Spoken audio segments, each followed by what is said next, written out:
And hundreds of Caviteños benefited from a free medical and dental mission launched by PMA cadets. The mission was part of the annual public service of the future military officers. This report. Around 1,000 residents of Barangay Sapang Dos in Ternate received much-needed healthcare attention after students of the Philippine Military Academy conducted dental and medical mission in the area.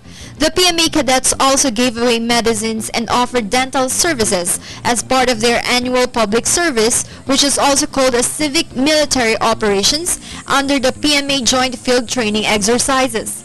Ang mga kasali dito ay unang-una of course ay yung Philippine Military Academy, yung mga opisyal, siguro mahigit kumulang nasa mga 200 mahigit din kami dito. The event also provided the cadets the opportunity to immerse themselves in the community and to give healthcare assistance firsthand.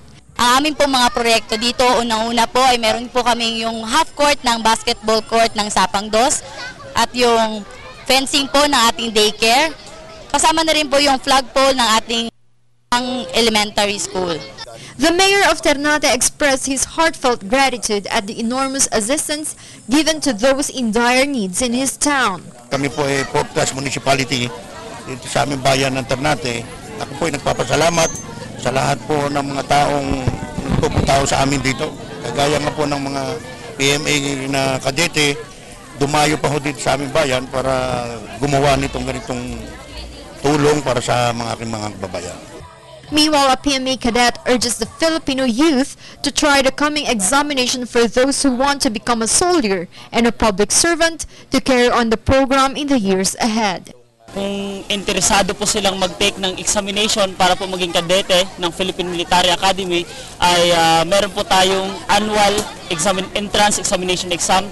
Ngayong taon po, gaganapin po ito sa August 25. So inaanyayahan ko po ang mga kabataan. For People's Television, Bianca Piedad.